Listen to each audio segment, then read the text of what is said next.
As a disclaimer, some of our episodes discuss topics that may not be fit for a younger audience.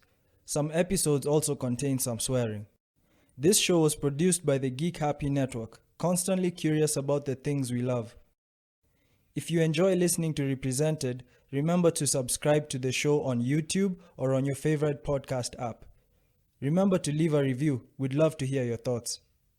Previously on Represented, we'd bounce off different ideas. But I remember that we were in Save On Foods on UBC on the campus. And I picked up this magazine that I have at home, which was a real estate magazine. So I look at it and I recognize, I was like, Jack, there are beautiful homes in Nairobi, but they're not being marketed well. And they seem to be in this magazine, people are doing a lot of product placements. Why not form a company that just focuses on doing marketing for real estate? And then there was another friend of ours that joined us. And we would, even in our lectures, because Jack and I were in the same program as well, we would exchange notes and we were like, okay, this is the plan. We're going to Nairobi. Welcome to the Represented Podcast. My name is Mick Narciso, and you are listening to the Represented Podcast. What's up? My name is Robert Mudhama, aka Lucid. Hi everyone, my name is Noni Rupia and you're listening to Represented Podcast.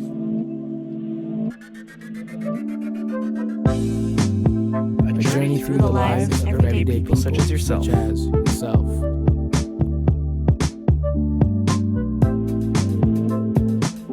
Check me out on episode 2 of season 1. Listen to me on episode 9, season 1. Episode 7 of season 1. I think I couldn't be more happier and more like myself now, I feel. It opened my eyes to why I think and feel the way I do. And they inadvertently teach me how to be more creative. And I'm excited to share that story.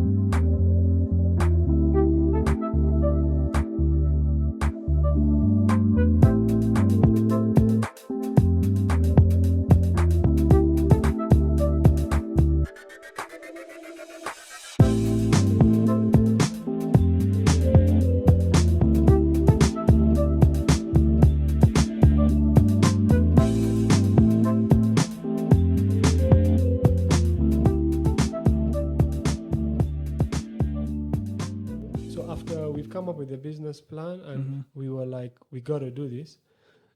We met a lady called Jerry Rionge, who was a serial entrepreneur and had done a lot of work in the continent.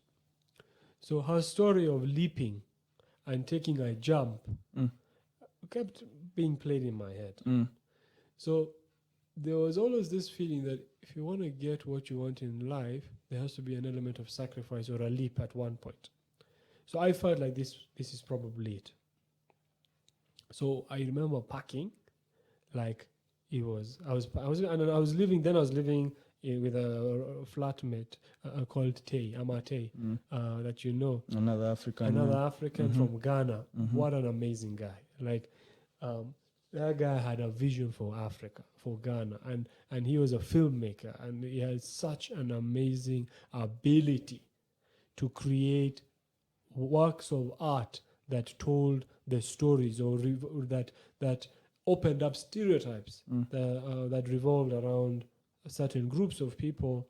And his vision was always to go back and start creating a film industry in Ghana. So it's like we kept having these conversations every day, like we want to go back to the continent, we want to do stuff for the continent.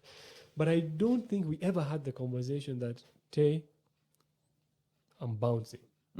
It was kind of like, it's coming. It's coming, this guy is going, but we never had an official conversation. And lo and behold, I get onto a flight and with the boys, and we registered the company. It was 23rd of May 2014. That is about 6 years ago. And we convinced someone to give us 500,000, became a shareholder in the company, and to use that money to produce a film of a real estate development. And that film, when we put it together, it became one of the most successful real estate campaigns in the continent. It's called House 12 Magnolia Hills, which a lot of people have seen. Magnolia Hills, among 25 acres of greenery, landscaped with mature trees, bamboos, and tropical plants.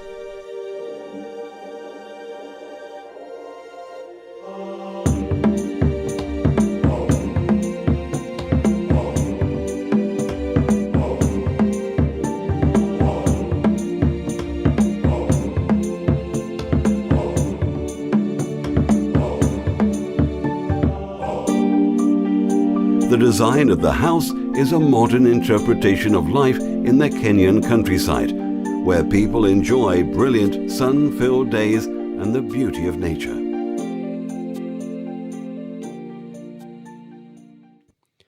So, and then what ended up happening was it gained a lot of momentum. People believed that these guys seemed to know what they're doing. But there was a recognition that we could not have multiple dropouts in one company. So we knew Jack was the brighter one amongst. So Jack went back to Vancouver and he completed his studies. Okay. While So that was a legit conversation you guys had. Like, we need at least one of us to finish school. Yeah. Oh, okay. Yeah. Mm. Yeah.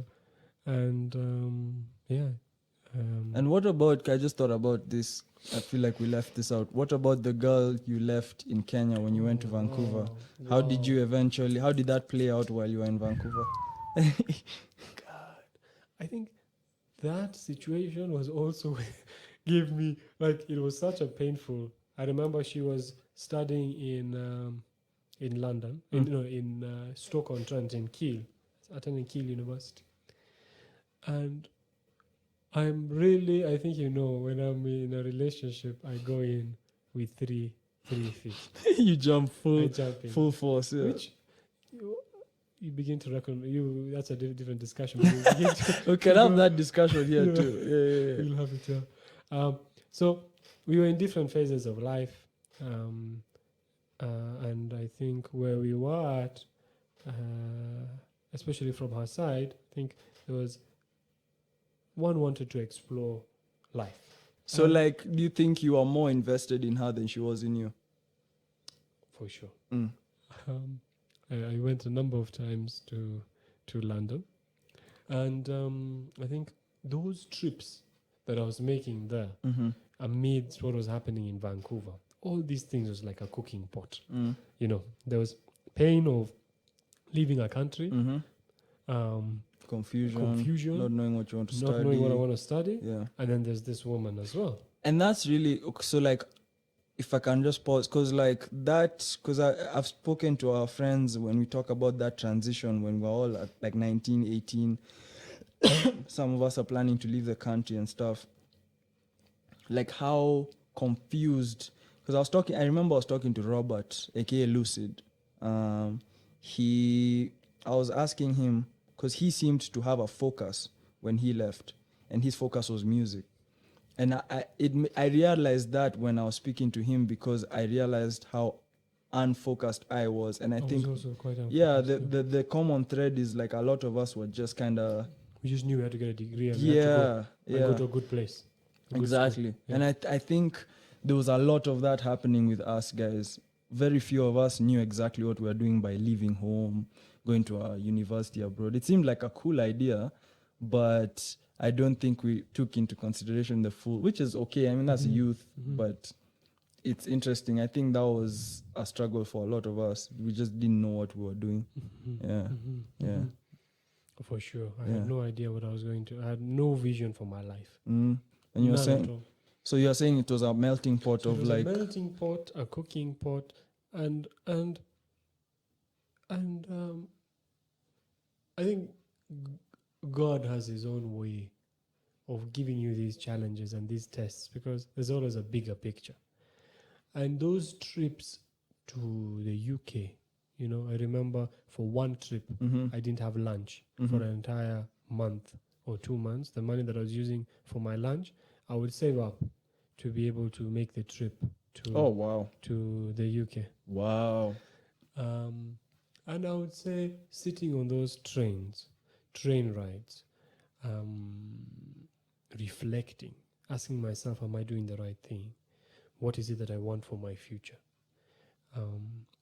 And they definitely played a big part in that decision of forming my own thing. You're now back in Nairobi at that time, and you began doing your business thing, and things. The ball is kind of rolling. Yes. You and Jack. So once Jack finishes his degree, he then eventually also moves back, and so now you guys are together. Then how are things going from there? Okay.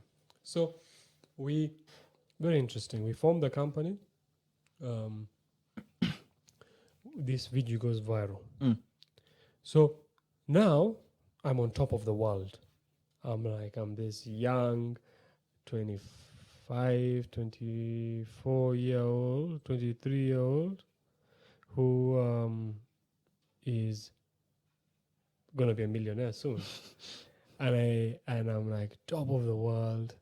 I'm grateful I didn't share that, but in my head, I remember visiting parking lots, places you buy cars. Dealerships. And I was like, wow, I'm coming for this car. Wow. Ish, damn. Meanwhile, us guys are in Vancouver washing dishes, man. Like, what? So I was like on top of the world. But anything that goes up can either stay up or can come down. So I would say after the virality and that's newspapers and all the buzz died, now you have to build a business. And business, does virality doesn't matter if you don't take advantage of it. Doesn't. So now we are left with the understanding that we have to make money. So yes, you've left your video and your name is out there, people have confidence, but now you need to make money. And I would say that's when we started going down in terms of I wouldn't say going down, but when we started to learn the hard truths about business. When our social media posts started reducing.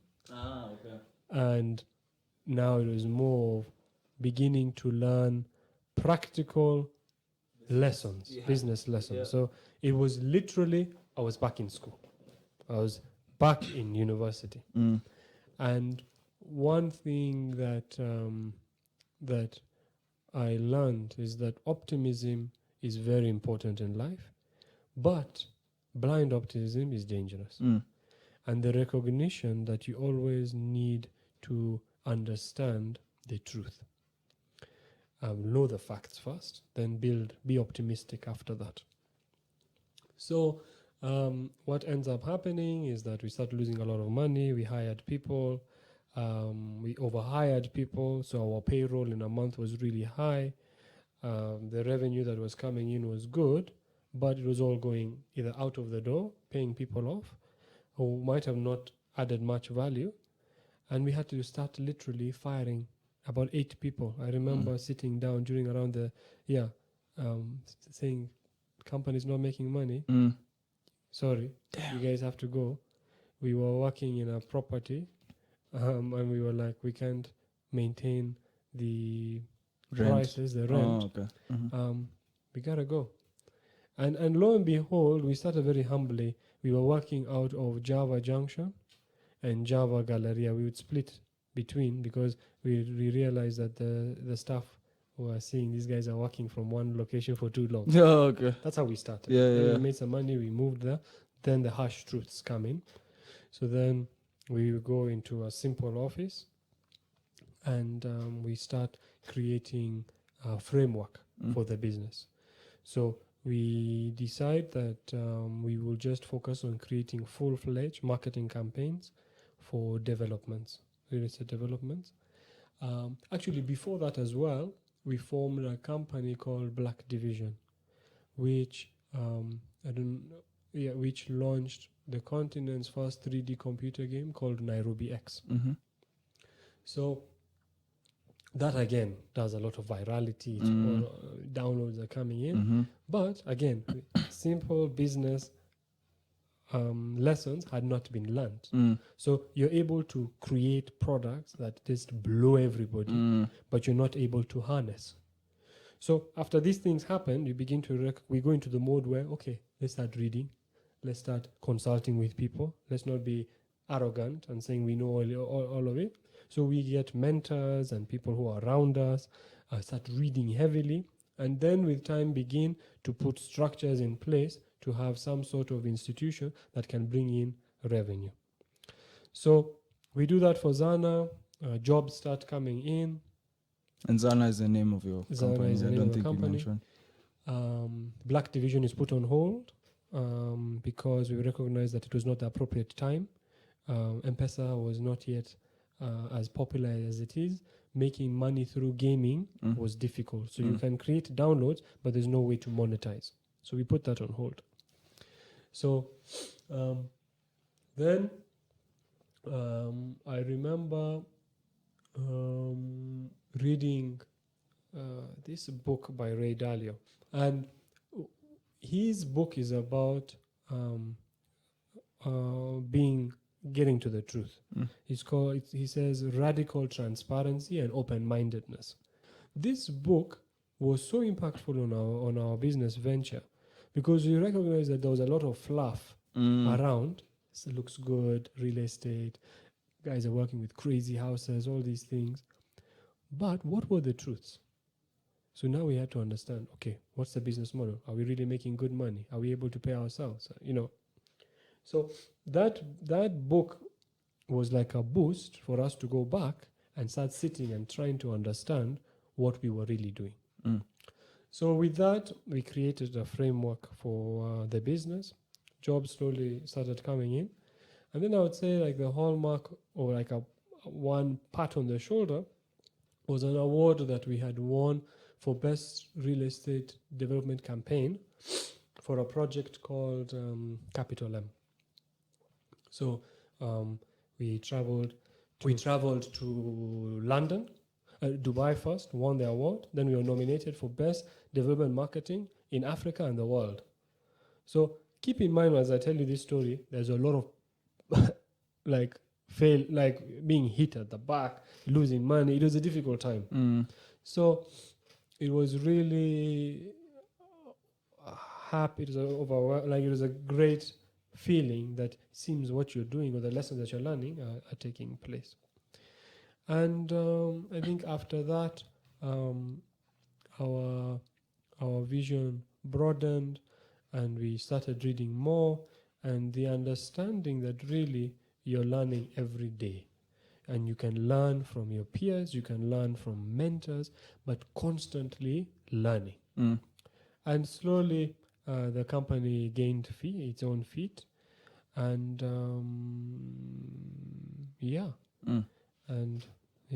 And that's kind of what you're still doing today. So that's what we're doing, but we also recognize the importance with time to, even before starting a business, to be able to recognize the size of the market, recognize the economy that one is operating in, the times, So we had an opportunity to form a company called HBT, Hummingbird Transport, that manages the logistics for high-end hotels.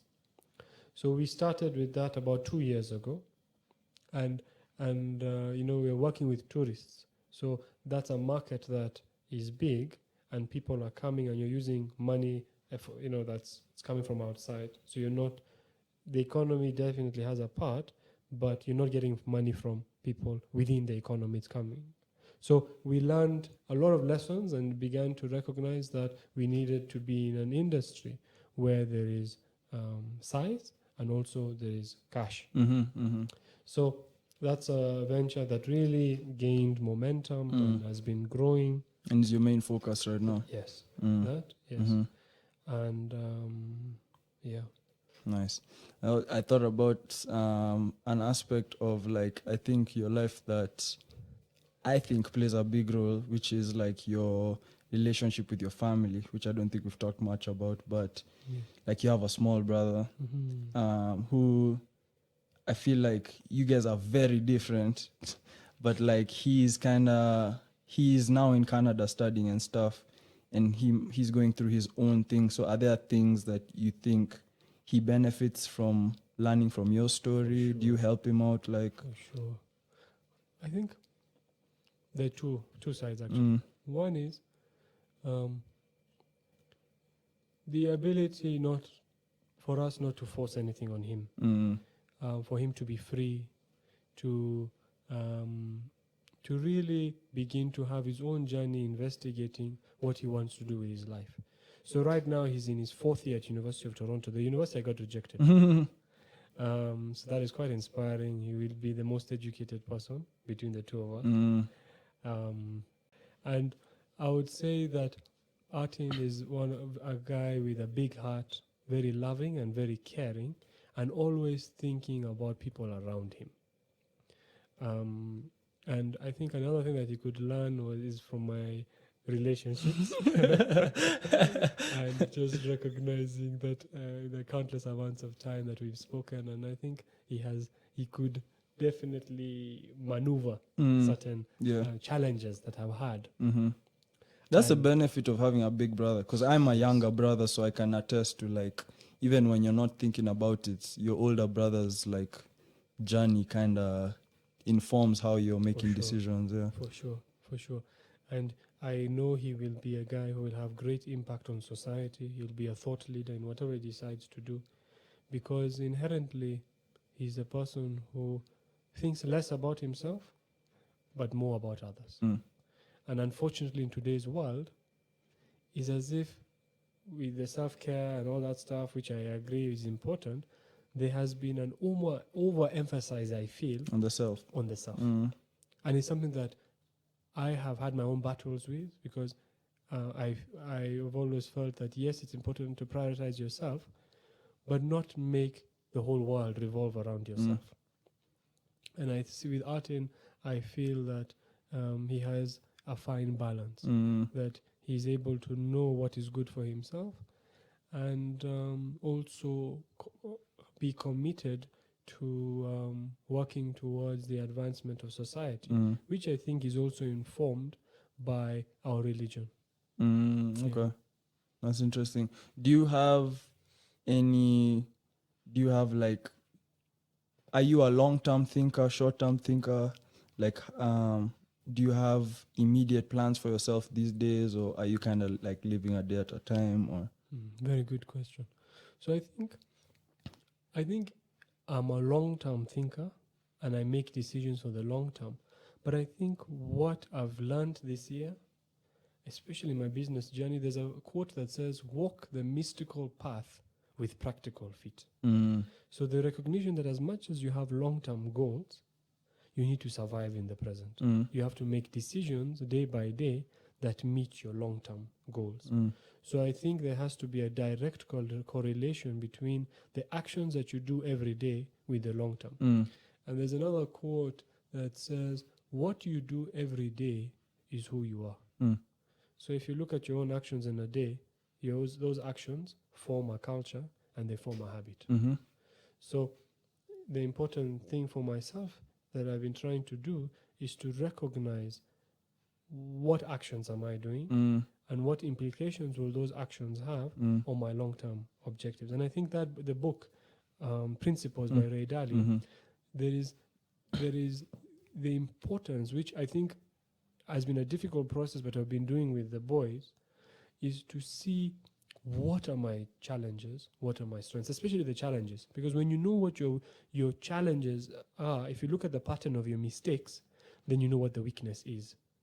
So just to be very open and truthful, and to open yourself and say, these are my challenges, or how do I address them? Because you will always have character flaws, you'll always have personal challenges, but to be very open and transparent with yourself and even ask your peers to say, okay, look at me, 2019, what have been my strengths, what have been my weaknesses? And I would say for me, 2019, that when I had looked at my list at the beginning of the year was attention to detail. Like you didn't have attention. I didn't have attention to detail. So, for example, I overlook a contract. Mm. The contract I overlooked, a year later is going to come and hit me. So I think that is one thing that a number of people told me, and I'll be very honest, is something that I've been working on. And at the end of this year, this coming week, I want to again sit down and say, okay, that was the challenge I had at the beginning of this year. Have I improved? What are the new challenges that you've seen? And I think that self-reflection, I think that is very healthy. And to bring yourself to account every day to see what are the actions that we do, because actions really have an impact. Yeah. Do you think business is kind of what launched you into the more self-reflective like thing? For sure. Yeah, it sounds like that. For sure. Like I would say my business journey initially started with the image of entrepreneurship, the glam. Man, now that business has really, it's like you have a ball of cement, you're given a chisel, yeah, and you're told you need to make a sculpture, the ones you see like in the Louvre. So you start chipping this thing and you're like, what? It doesn't look like what I thought it's going to. Doesn't look like what then you're like, okay, I need to go and do some research and gain some skill, and then maybe come back and start chiseling. That chiseling is painful. You're feeling the pain. But eventually you start seeing a form is coming. Then, when you think you're there, you break the guy's nose. How do you fix it? How do you fix it? You know? And I think business, I think each one of us in our lives have something that's teaching us. For me, I think the business journey has done that. Yeah. And I remember my mentor once when I was going to Vancouver, sorry to go back. He told me, Aram, you know, as you go on this journey, in a very vulnerable place, and think of it like you have this Oriental Chinese bowl that's beautiful. You know, the ones that are beautiful Chinese bowls, they have beautiful panels and all. And he was like, make sure you don't drop it. Because when you drop it, it will shatter. You can put the pieces together, but the bowl will never look the same. What I can say now is that I've dropped that bowl so many times. And I would say there's so many marks, you know, and even it's I part have of my the own design. like logo that I put. If you see, there's like cracks around it. It was from that story of the bowl. That's deep. Yeah. So I would say that business has definitely helped me build resilience, especially things go down. You have to look for money. You have to pay salaries. You have to keep something moving. You have your dream. You think you're on the right direction. You're pushed to this side. Yeah.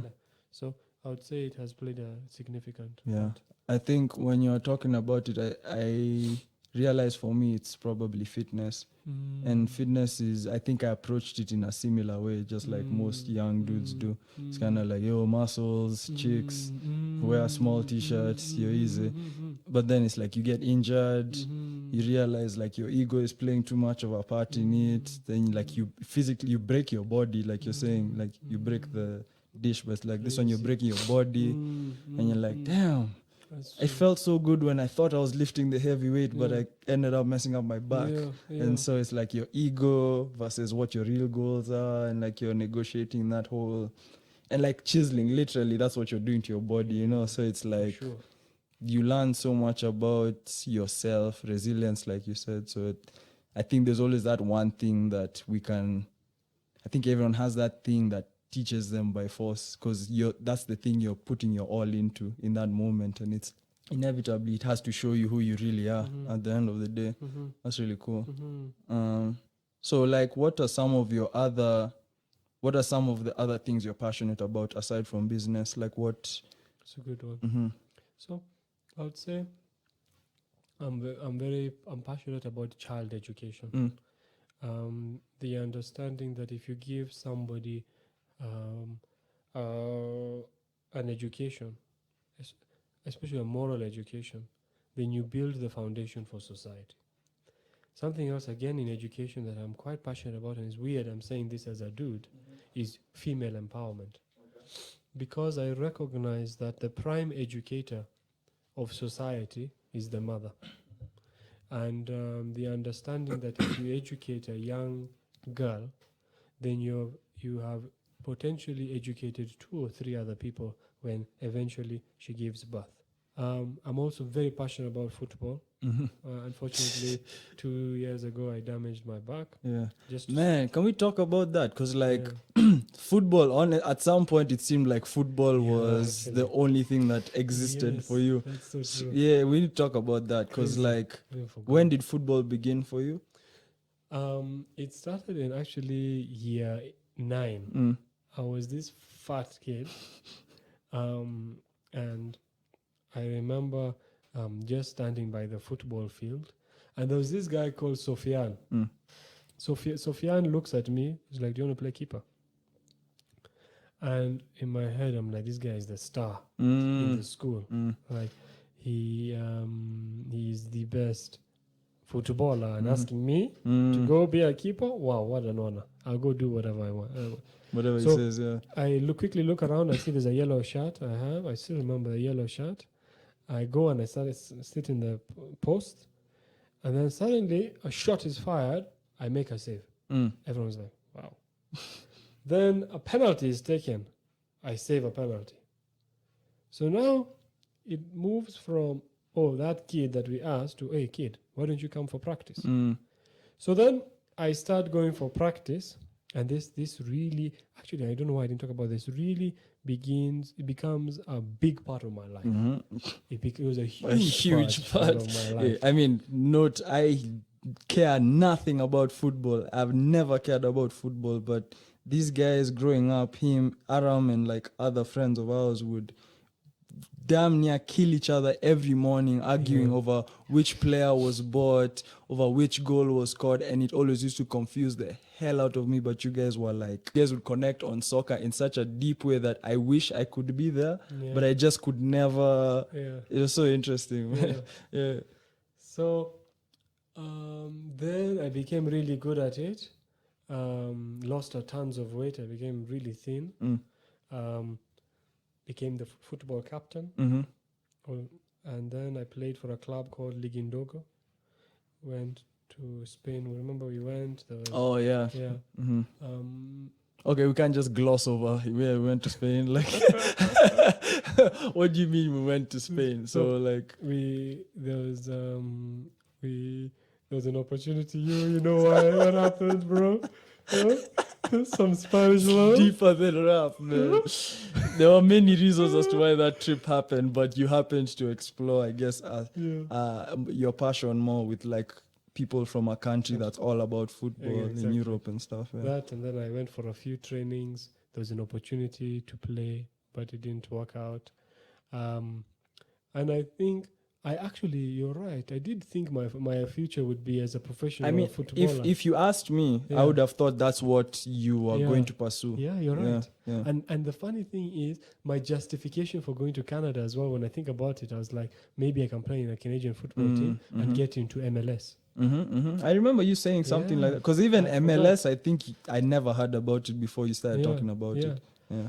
But again, with football, I think there are a lot of things that I learned. Teamwork, leadership, getting better, building yourself. Actual progress. Yeah.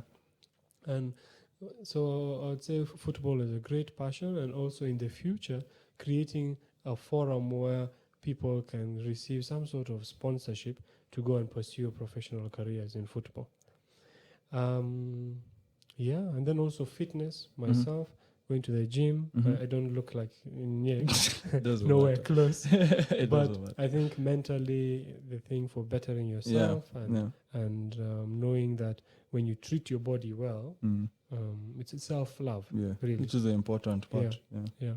So where is your love for football right now?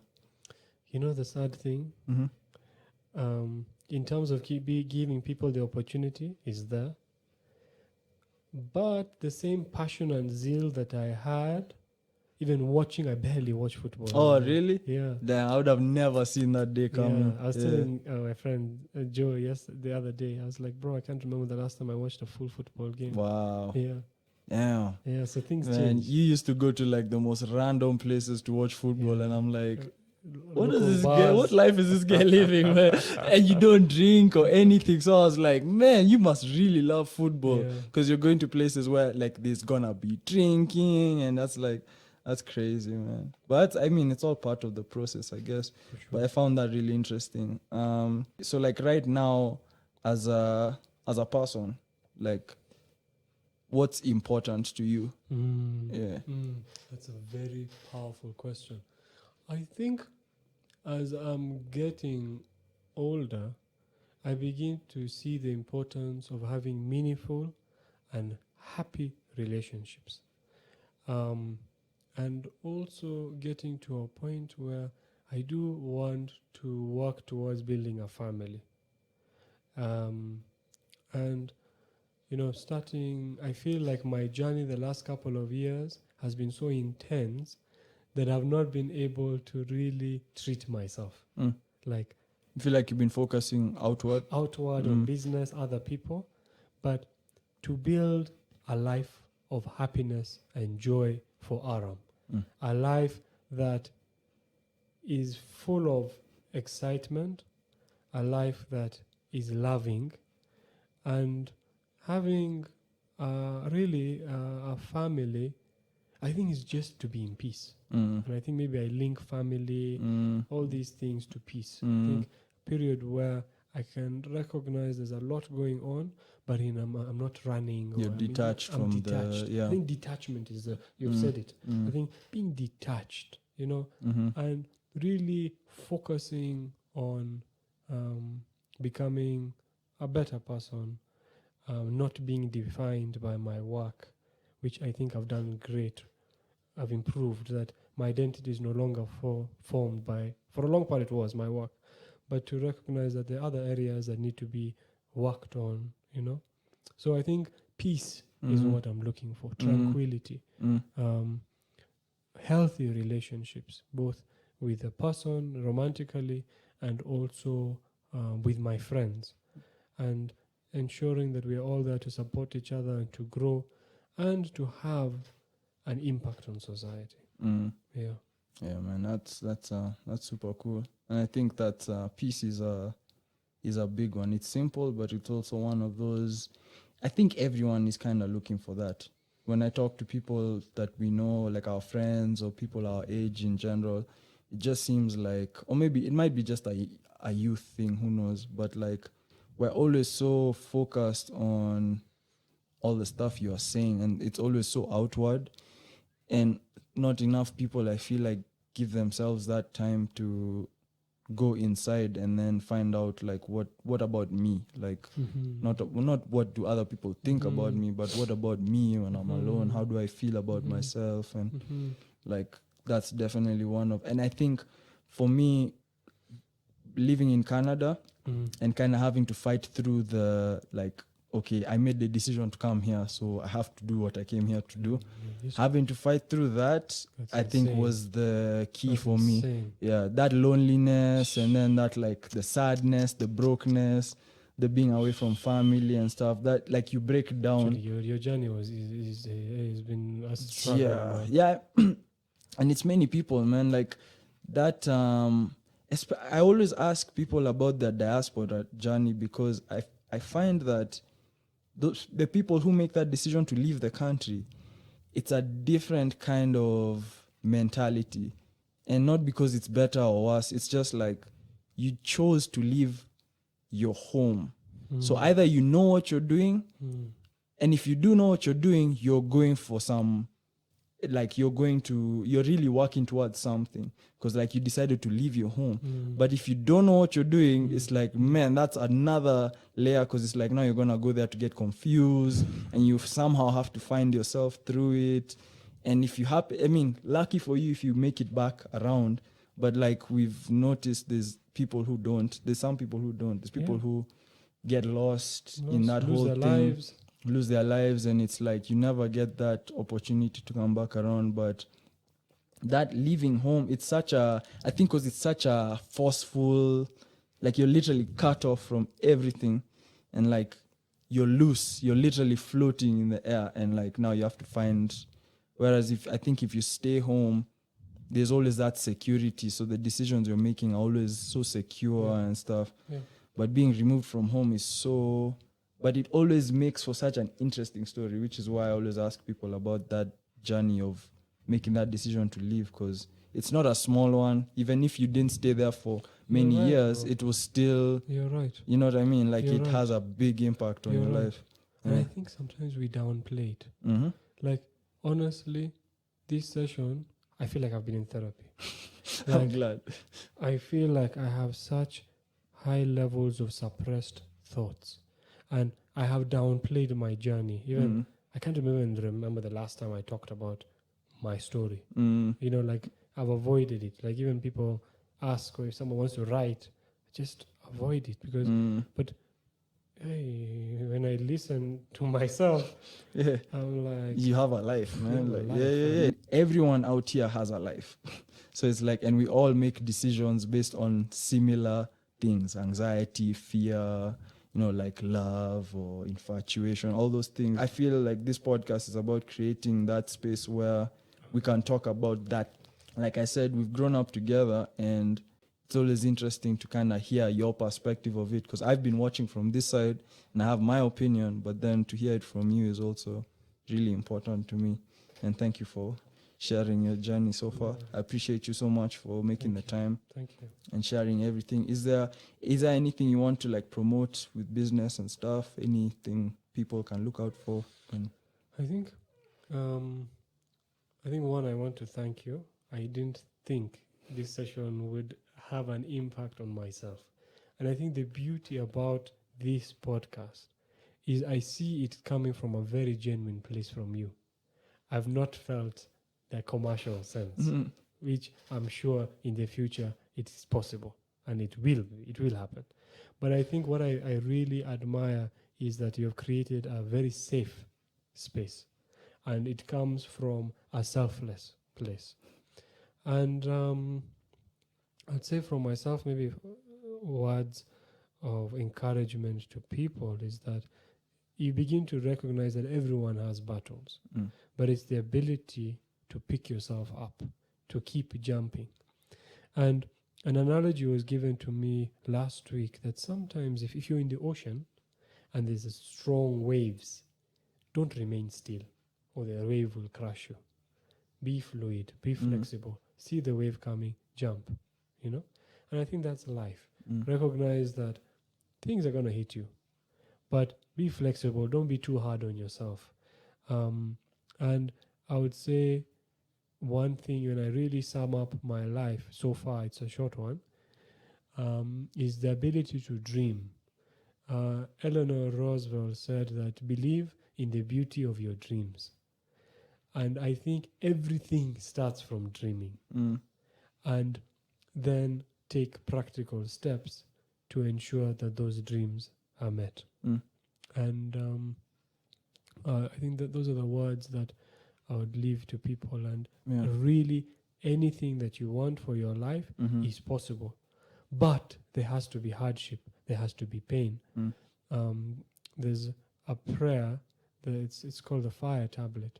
In it, it says that if it was not for the cold, how would the heat of my words prevail? If it was not for the cold, how would we appreciate the heat? I have a similar saying by a very renowned poet called 50 Cent. And he said sunny days wouldn't feel so good if it wasn't for rain. Amazing. Yeah, so it's kind of like the same spirit. Amazing. So I would just give word of encouragement to everybody. And Dope. So any projects that are coming up that you're excited about? Yes. So one is with HBT, the Hummingbird Transport. We want to be the largest operator for transportation and logistics for hotels.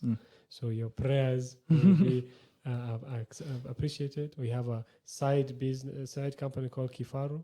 It makes mobile games, and that's quite exciting. There'll be a number of games that will come out with time. So keep an eye out for that.